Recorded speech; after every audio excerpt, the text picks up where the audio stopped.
The Jeep Cherokee as Trailhawk and Overland, the off-road version, and the city luxury version is for you here today on Autogefühl, your #1 resource for in-depth car reviews and your #1 community to discuss cars with Thomas from beautiful Lago di Garda. So beautiful landscape shots, also very nice car shots for sure, and an exterior, interior and driving tour. Especially more to the recent facelift of the Cherokee, then a new Trailhawk version right there, and also a new engine to test.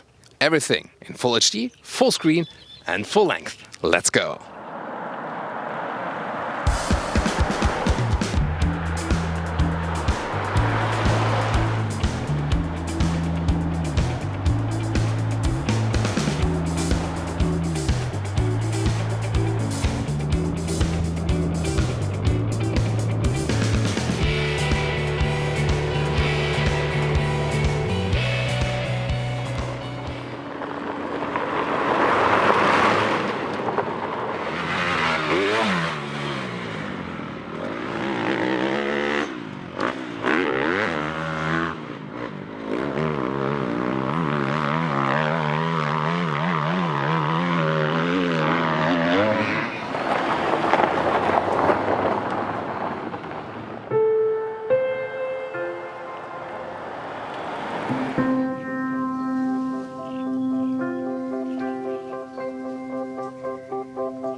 The most important change with the facelift is indeed the front. You can see here that this very sharp nose is gone, so it's a little bit more roundish, a little bit more in line with the rest of the Jeep models. And those headlamps, before they were very slim, now they're a little bit wider again, so it looks, a little bit more like the smaller Compass, for example. Overall, less distinct. And in the Trailhawk version here, you can see there are no chrome frames around those 7 vertical grill visual parts, so to say.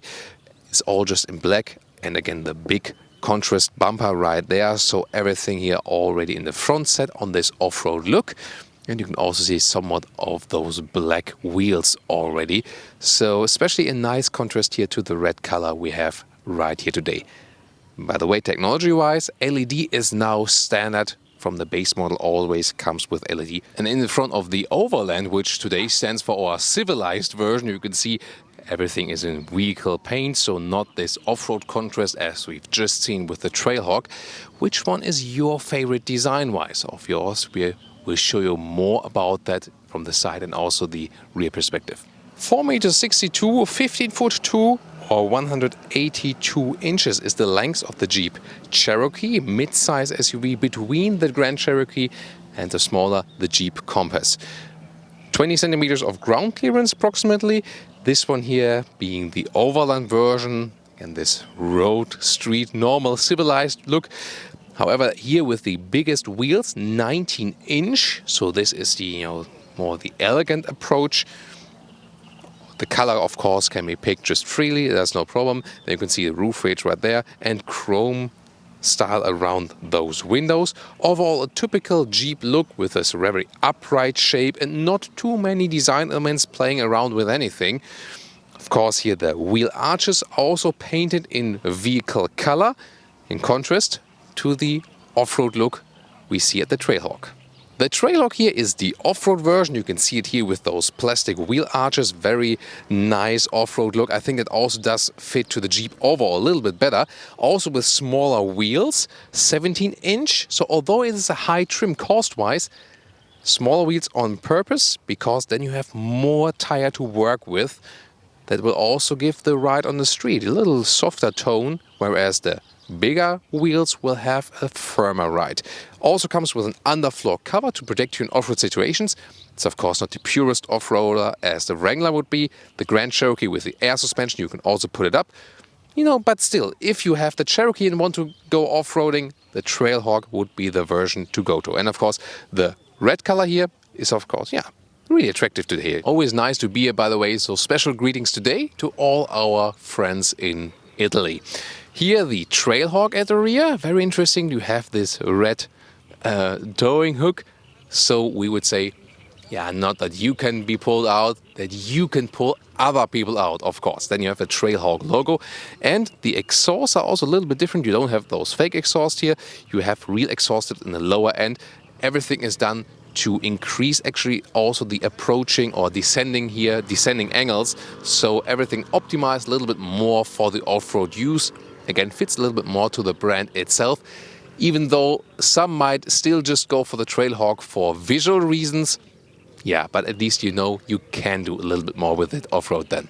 A modern braking light signature here also for the Overland, and of course they have the basically same shape, but again the Overland here with a gray contrast, so not too much contrast, especially to this color, and fake exhaust tips on the outer part, real exhaust on the inside. It's also different than than the Trailhawk. And when we come towards the closing stage of our exterior review, again I want to hear from you. If you prefer more this off-road style, say like, oh Jeep, it's off-road, so you gotta have an off-road style, or if you rather go for this city look.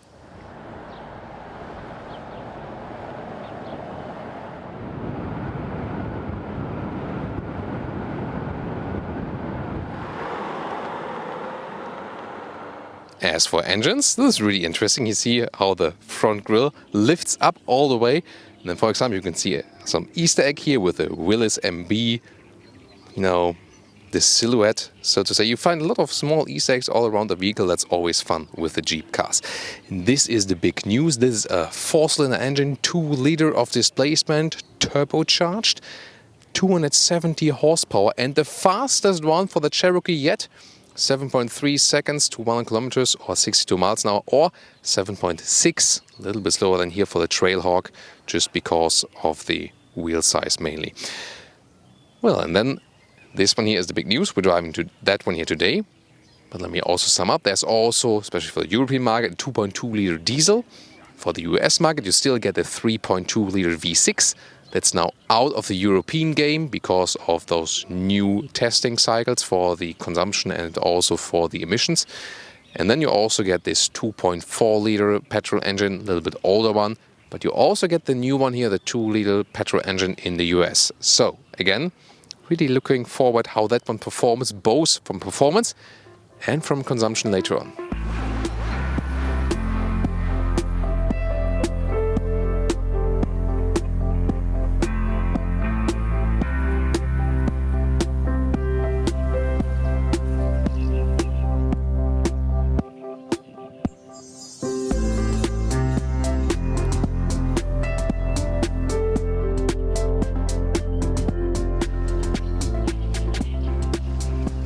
This is the car key.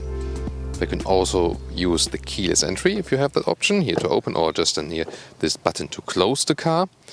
Door closing sound. It's actually quite solid.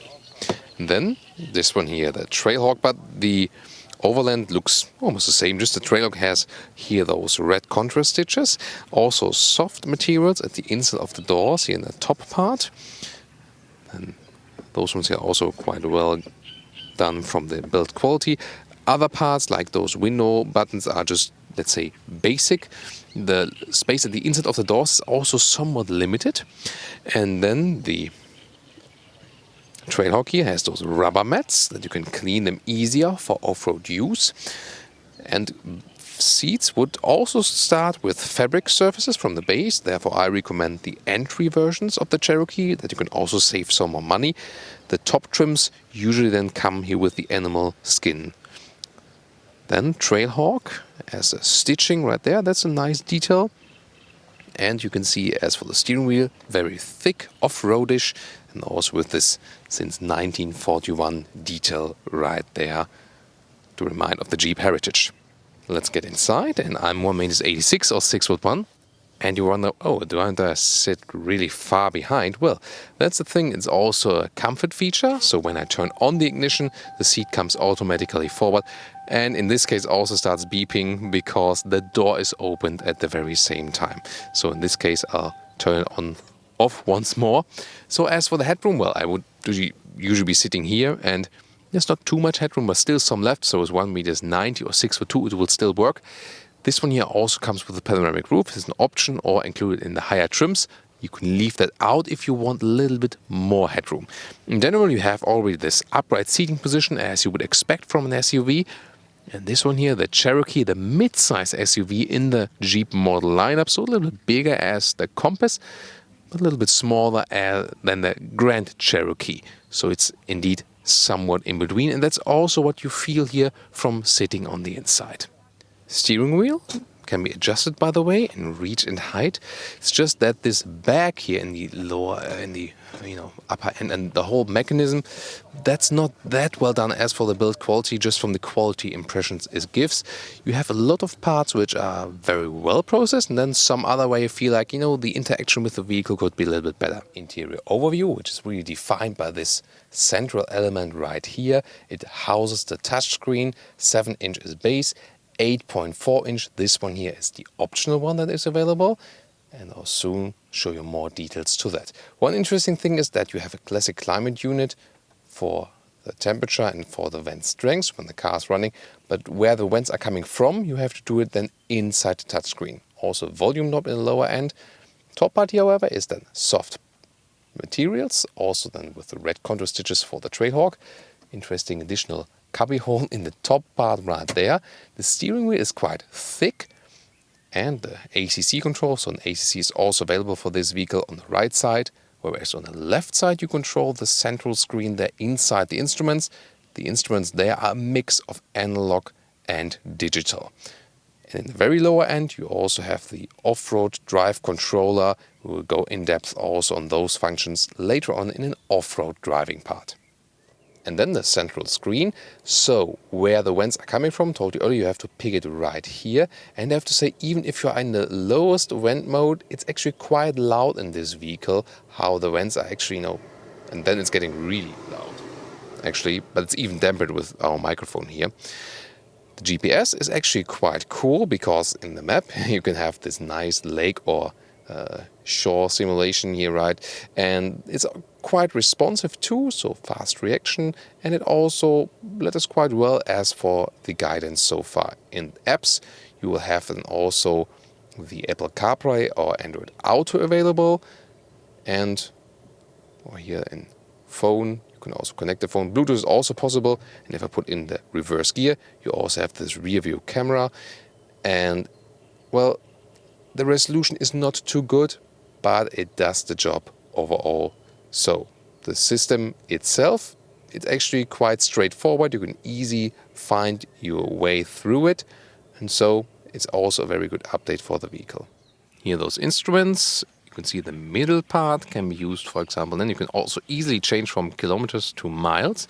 That's pretty helpful. So you can also see some GPS information there, for example, when the route is running. So overall, a nice mix. The turning indicator, by the way, the feedback it gives, that's also a part I don't like so much. It just feels a little bit, not that much refined how it clicks in.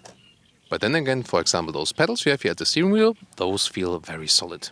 And important, of course, for the Trailhawk, you can pick the driving modes here, and also have the four-wheel drive low mode, then also hill descent control, and also a rear differential lock. Smartphone connection is right there. You can plug it in, then for the CarPlay and out, and you can actually store your smartphone. And also bigger smartphones will work there.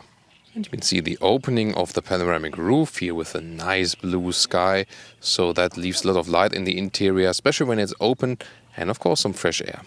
Then we have a very thick shifting lever right here next to an electric handbrake. Oh, we also have Jeep bottles here today, Jeep water bottles. And the couples here are also a little bit adaptive. They have some rubber knob inside. Then shake test here for the middle armrest. And yeah, you can see this one is not that well attached, but the surface here with the leatherette, that is nicely done. Then if you open it, there's lots of space inside. A second USB port, another 12-volt power supply. Oh, and also some Jeep candy here.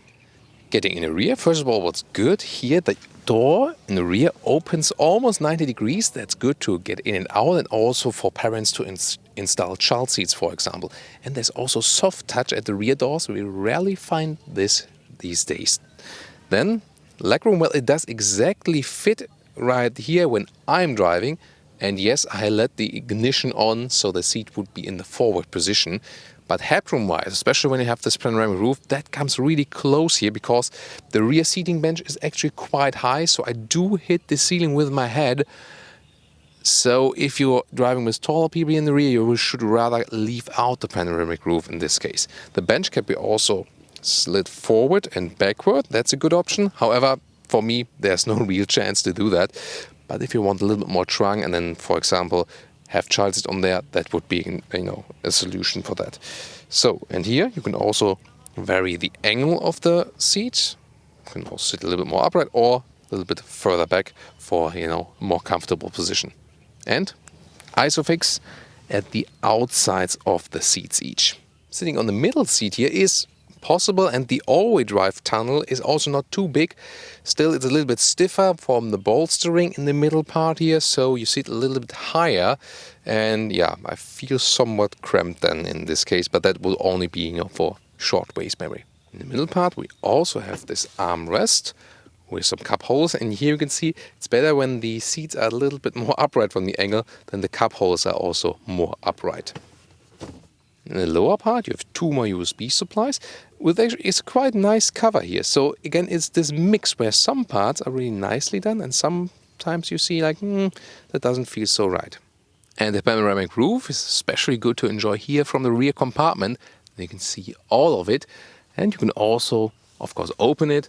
But there's also a shade for really hot summer, hot summer days. And what I also like is this bright interior ceiling that also gives a lot of light, even if it is closed here at the moment. So really nice and bright atmosphere. If you can pick it, really go for that bright fabric ceiling. The trunk here in the facelift gained 70 liters actually, so it's now at 570 up to 1,270 liters. And I've loaded in some luggage that you can see here, how we can get along with. There it is. And also this cabin trolley fits in a vertical way, so upright. This cover here is a little bit wobbly. I like it more when it has some roof rails, and yeah, but yeah, that's how it is. So, but then how does it look like when the luggage is out? So I don't want the luggage to roll into the lake. And now what about some measurements?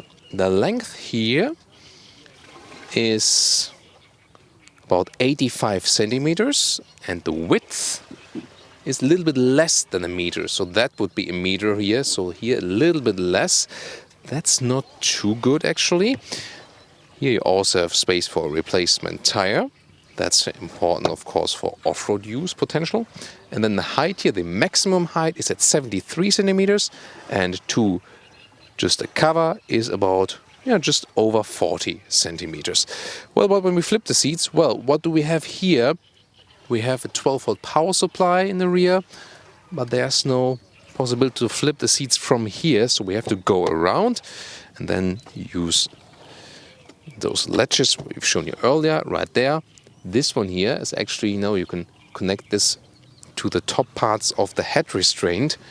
And then we also have those covers here to make the loading surface a little bit different. I'm not really sure if those features would have been necessary. I think you'd also just left it out. Here, flip another seat, you can see, then you have these things flying around. Yeah, you can cover that with that, but it's also hard to show it to you entirely. So we flip that around. And here we go. There you can basically cover the gap width. So, and when I then check the length to the driving seat, as I would be driving here with the stick, and yeah, it's totally old school, but that's also the charm. 1.65 meters, old school of course, as for the measuring stick here, but I think you always get a good sense then of the real length of the trunk and everything. But again, I'm not really sure if this one is really useful, or maybe just take the whole thing out. That's of course also possible. And Jeep picked a quite unusual spot to close the trunk with the button right here again. It's right here at the inside on the left. But what about child safety here for the torque?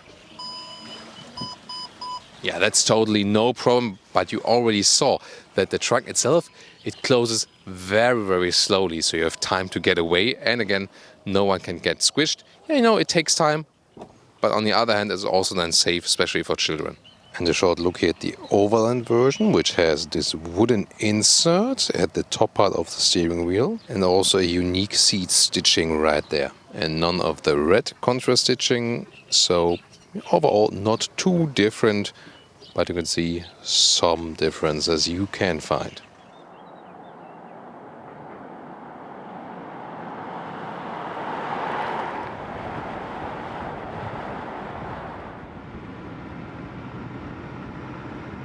So before we get to the normal driving lounge with all of different features, let's check out this new engine. Let's put it here in the sport mode. The sport mode, you can see also this off symbol here.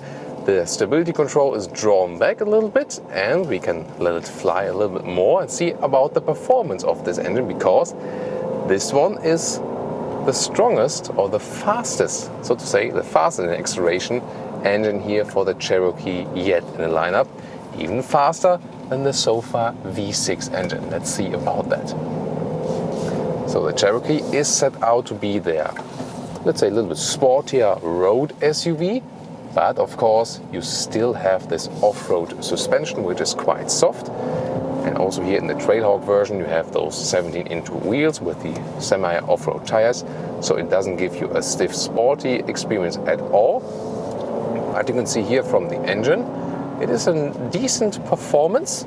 The sound's also not too bad. Of course, we don't have any serious feedback here from suspension or something. That's also not how it's meant to be. Here in the sport mode also, shifting reacts a little bit differently. So the gears are turned up higher and the shifts down earlier. But of course, you can also do it right here with the shifting pedals. So you can shift down yourself. Let's mute that guidance. So you can shift down yourself. That's also helpful when you have some overtake. Oh, that's sporty here. Shift up here. That's a lot of fun to use the shifting pedals right here. So for an off-road capable SUV, you still have somewhat sporty driving, but then again, suspension is quite soft. Here with the steering wheel for city driving and slower driving, it's actually quite good. But as soon as you attack the roads a little bit more, you lose a little bit of feeling for the vehicle. So it's rather a little bit artificial. Again, it will be different when you're driving in a normal way, which this vehicle is also, of course, laid out for. So here in the performance test, and we can say yes, it's not thought out to be a sporty one as for steering and suspension. But then again, the engine performance here is actually really decent. So the fastest one yet we've experienced here for the Cherokee. And that maybe also explains, you've maybe also checked it out in the build configurator in the US, that you have to pay an extra price for this engine if you're starting from a 3.2 liter V6. I was wondering that before, for less of displacement and extra price, but yes, you get more performance, that's without doubt. Of course, we'll check out later when we drive the car a little bit more normally how it plays out then as for the consumption.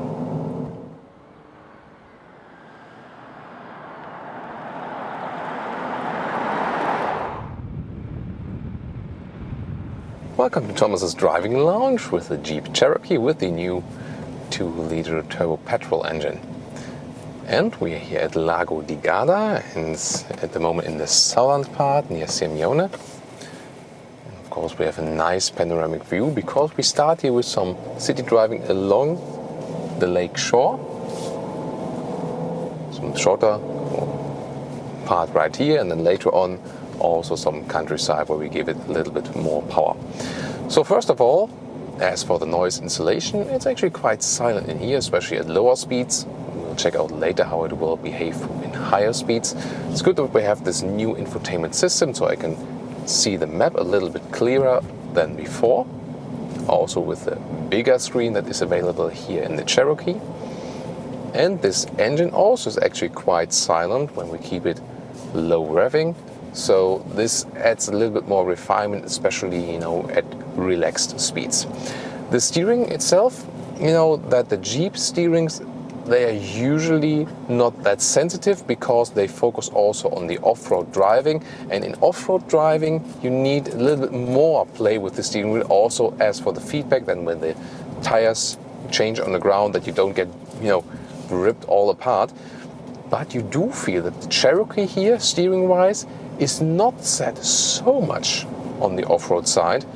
So it rather feels like a normal passenger car steering. It's very light to steer, and the feeling is actually not too bad. There is not a big dead zone in the steering. See here, there are some reactions already from the car, and it's actually quite fun to steer. So you directly feel that the Cherokee was set out to be rather their road SUV. Although we're driving the Trailhawk version here now, pick that from the driving part, it's not so different, of course. Yeah, you have the more off-roadish tires that are also then a little bit slower in the 0 to 100 or 62 miles an hour acceleration, yes, just because of the tire profile. But then again, they also give you a little bit more comfort in everyday driving. The suspension is rather set on a soft tone. Together then with the smaller wheels, you actually have a decent comfort also through potholes.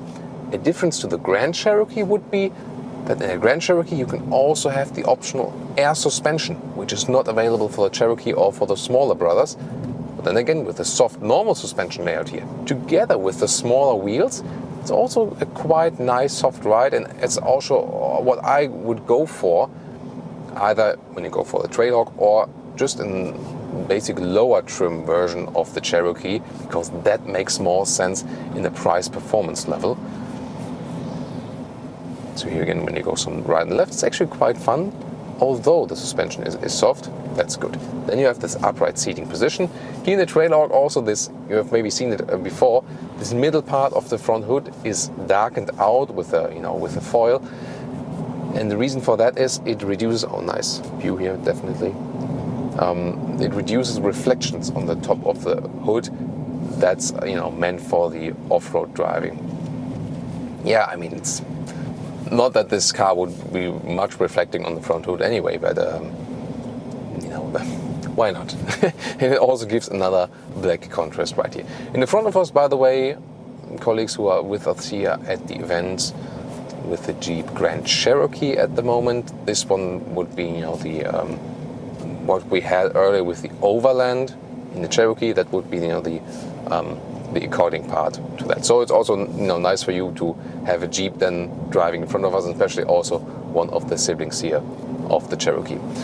But here you already have the upright seating position, so it feels somewhat like a grown-up SUV already, so you won't miss that. Of course, in the Grand Cherokee you sit even higher and have a little bit, bigger feeling overall. That's the difference. If you compare the Jeep Compass to this one here, yes, the Compass feels a little bit more compact to drive, a little bit more, it comes pretty close, So, but this one here, dimensions, it's a little bit longer. So indeed, they both come close, but you feel some, smaller nuances. Also, if you look at just the facts, it's very interesting that the Compass has actually a little bit more leg room, although it's shorter. This one then has a little bit longer trunk. But definitely the package is better in the Compass. So the overall ratio from exterior length to the interior, because the Compass is the newer car, it's a better package, better platform, and so to say, so they used it a little bit better. So yeah, the Cherokee then, if you want a little bit different styling, maybe if trunk length also a little bit crucial for you, and this one here offers a little bit more luxury features than the Compass, also like a little bit bigger screen and so on. So, but again, both come really close, the Compass and the Cherokee, and in most cases the Compass will just offer the better price performance deal, depending on the very concise deal, of course, you might get. So here in city driving, especially with this new petrol engine, it's actually quite well done, so you get a relaxed, silent experience. A lot of premium cars you also drive. Oh, sweet doggy. Maserati and also some Ferraris driving around here. So it's also a famous premium destination here also at Lago di Garda. of luxury resorts and stuff. But there's also a lot of places where you can then, you know, do some, you know, nice holidays, even if you're not super rich or so. So all price regions you can find it basically, also as for the accommodations and then also as for the cars. What was that? True, which beeper? Maybe like the parking beeper from the right front or something. The automatic gearbox, by the way, also very smooth. You hardly feel the shifting at all. So that's always a good sign when you don't really realize it is there. So it's doing a nice job. The throttle, by the way, is also not offset, so I can keep my leg rather straight. I especially realized because some of you guys told me, next time you drive a Volkswagen Polo, check that out. And you've seen maybe our Polo review recently, and indeed, when you have the throttle in the lower part, a little bit more sit to the right. And you have that, like your foot a little bit like you know, turn apart. That's not that comfortable, you know, when driving on a long-term run. And indeed, I checked it out, and now saw what you meant actually. So here, it's really good that you don't have to bend your foot too much to the right in this case. So, and now also when you're going uphill, let's see if the car has this auto. Yeah, has a auto hold. So, not putting my foot on the brake. And see when I go to the throttle. So this is auto hold, really useful when you're standing uphill and you're not rolling backwards. So the car does that one here automatically. A very nice feature. Those are, you know, small features, but they're also quite important. Mentioned that earlier in the interior part. You know, we found a lot of features really nicely processed. They also have a lot of soft materials and so on. But there are other parts, for example, here with turning indicator, where you feel like, you know, that doesn't feel that, you know, that premium. I mean, the Cherokee is already a quite expensive vehicle, and that should be the case. But when you somehow set the turning indicator, you don't get a premium feedback. Now, those small details or nuances, we pay attention to those here on Autogefühl. I think you also deserve to know that then. Other than that, here, a lot of traffic always close to Lago di Garda, especially on Sundays. But it's actually, you can keep pretty much relaxed here in the Jeep Cherokee. Also the nice bright ceiling I mentioned earlier, that brings a lot of light here, even if you don't have the panoramic roof, which we also have right here. So now we're going a little bit more up in the hills and also search for some more winding roads to give you a little bit more of the driving performance and also some more of the speed of this vehicle. And let's see how that one turns out then. Here, by the way, you can also shift back yourself here with the shifting pedals. Third gear, second gear. So you can also initiate some acceleration maneuvers by that. And then when you shift up or hold the pedal, then it automatically goes back to the automatic shifting mode. You can also put the shifting lever, the main one here, to the left side, and then push it forward to shift down and pull towards you to shift up. Yeah, exactly. Well done, Jeep. Finally, someone figured out what's the purpose of that is and how you do it right, because we've seen a lot of vehicles where you push forward to shift up and pull towards you to shift down. And we all agree that this doesn't make any sense. You know, a natural shifting up would be pulling towards you and shifting down. Also, you know, when you're in the braking process, you're getting pushed forward, then you shift down. If you've seen like some WRC, you know, like rally cars, where they don't have it here on the steering wheel, for example, you know, they always push to shift down and pull to shift up. That's the way they did it here also. So you, for example, need this shifting down on purpose when you're driving downhill for a very long time, also to use the engine brake. About the all-wheel drive system here in this vehicle, it is usually a front-wheel driven platform, and then you also get some torque on the rear wheel. That's also a major difference here to the Grand Cherokee, which is a permanent all-wheel drive rear wheel based platform. So it drives mainly on the front wheels, and then when there's also torque needed on the rear, also it's being transported to the rear. If you go to the off-road modes here, you have the all-wheel drive low mode, then the distribution from front to the rear is also equal. Driving a little bit in the convoy here. There you can see a Jeep Grand Cherokee Trailhawk. Very nice equipment, also with microfiber seats on the inside. And a nice blue exterior with red contrast. And very front then a Wrangler with a soft top.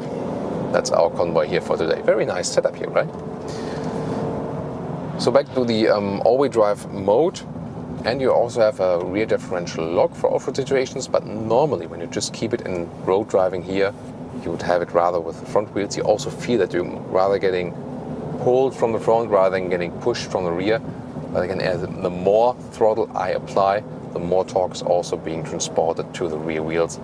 And of course, when it's getting a little bit slippery or so, and the car is also realizing that.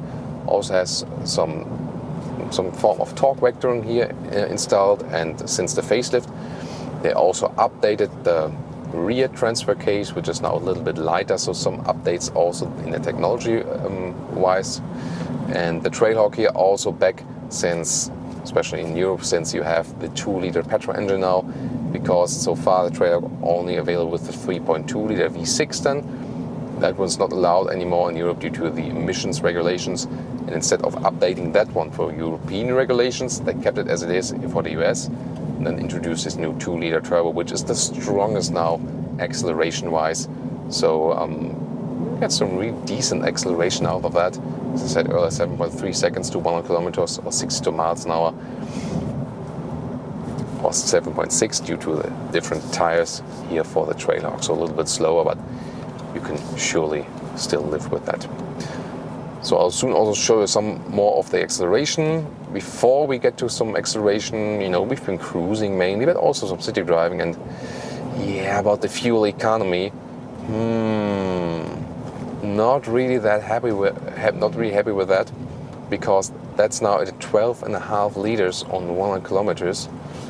And yeah, that's of course too high. And so I would have hoped that with the new engine you could have more savings right there.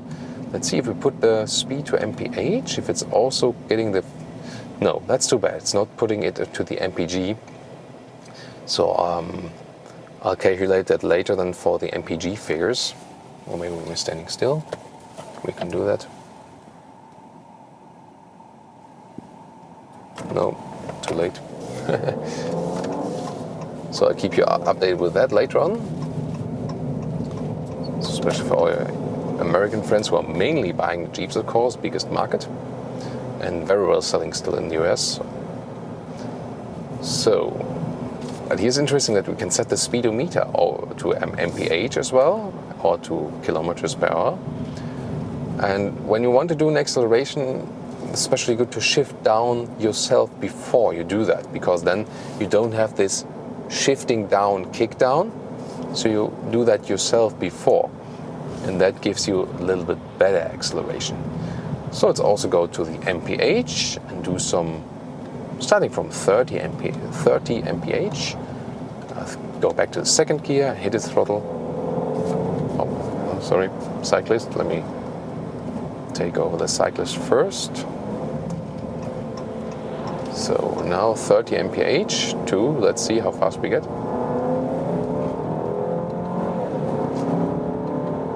Plop, 60. So that was 30 to 60 mph, and you see that is some decent acceleration, and we haven't been faster in a Jeep Cherokee yet. So indeed, this has more power, better acceleration than with the V6. Some of the V6 gives you, of course, a better sound, and yeah, I mean, when you have like the bigger displacement, it is also somewhat a different feeling, because when you have high displacement engines, they give you a form of sovereignty, of calmness, confidence, and not necessarily do they consume more fuel, but would be really interested. One of you guys, maybe if you have the 3.2 liter V6 engine in your Cherokee, what consumption, what mileage do you get? Please tell me in the comments, and then we can also compare it here to the consumption of the Jeep Cherokee. That would be really, really interesting. Especially then we can also see now doesn't really give some good advantage, because me myself, I haven't driven the Cherokee with a 3.2 liter V6. Did that with the Wrangler. They also share engines, and you also get the 2 liter petrol engine for the Wrangler. So considering the performance you get, you can somehow understand that the consumption is not that low, but you would always hope that it's getting a little bit lower with those new engine developments. But as for the refinement and the noise level and so on, I think you can really very well live with that here too. So especially for our guys in Europe, there's no alternative now anymore with the V6. But then you gained really more power, you can drive it a little bit faster than before. So a lot of different aspects we covered here with driving the Jeep Cherokee.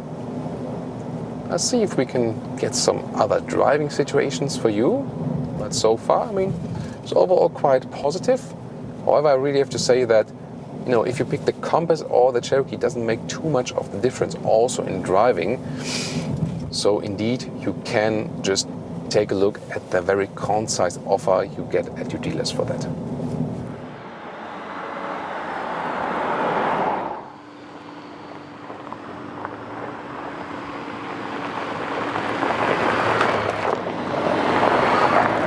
Well, since this one here is the Trailhawk, let's also show you some off-road situations. Most of those you can just handle as it is in the normal driving mode, but you also have the sand or mud mode. Then the stability control is drawn back, and you can also have some more, you know, wheel spin, and so to say. This is really helpful and is a little more fun to drive when the stability control is drawn back, especially in sandy situations and so on. And of course, totally enough for all the soft off-road situations you might encounter with this vehicle. Well, but let's just imagine we have a really harsh off-road situations here now. Then we would go to the neutral gear, and we can put in the 4WD low mode. This is a real low range gear. We can also apply a rear differential lock. So in the low range gear, we automatically have an equal distribution front and rear axle. With the rear differential lock, we also have an equal distribution from the right and the left rear wheel. And that really makes it really suitable for off-road driving. And of course here then only low speeds do work. So can't drive that fast, but I have more power, of course, in the low range situations, and that is really helpful then for really harsh off-road situations. And then you also have a creeping mode where you can set the speed and with the shifting pedals, and it's the same way as the hill descent control works. I can also put it in, so both are possible, hill descent control and the creeping mode. And the thing is that when you put the shifting lever to the left, then you can set the speed here with the shifting pedals here, 1, 2, 3 kilometers. Just click it further to increase the speed, or click back again to decrease the speed. And the same with the shifting lever right here. Very interesting. And so you can see I can just leave my foot off the brake and the throttle both, and then you're just fine, and you can roll down the hill with your select speed. Again, the same would be working when you're just at, you know, even terrain and get in a select speed mode. Then you can do the same when you're, for example, in a slow water shed or something, then you can use it. However, if you're in a low range mode, also the engine brake is already working quite well, so you only need for really, really steep descents. Very interesting.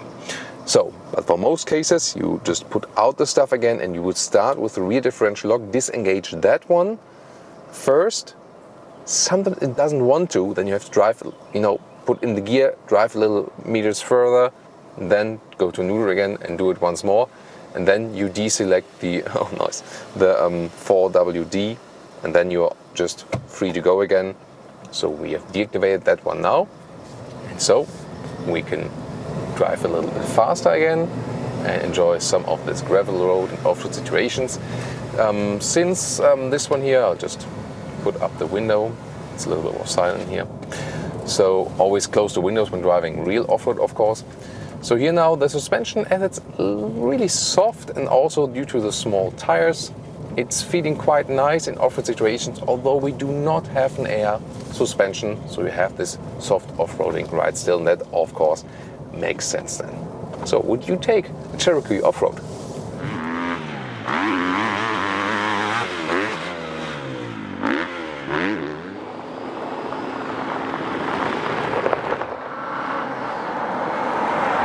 So first a remark to the consumption overall. We did some further testing, of course, a longer trip, and also with some more even roads to get out, the bias as for the topography. And then we could score some 10 liters or 100 kilometers, or 23 mpg US, 28 mpg UK. That is then somewhat okay, but still should be a little bit lower, I think. But it also shows that this new petrol engine has really good performance, and you can also drive it somewhat reasonable if you of course keep it steady with the throttle. But then it's also quite easy to boost the consumption up if you really use the full performance of that one here.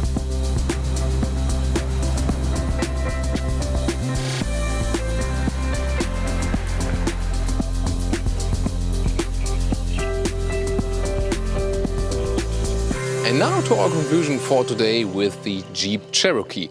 The facelift definitely changed, especially the face. In this case, you can really say so. Well, sometimes facelifts are rather minor. This one here, you can say a major facelift, because you can see here with the lamps and everything, it more looks like a normal Jeep, fits more to the normal lineup, whereas before it was really more unique, stand out, where you could say it has lost its uniqueness.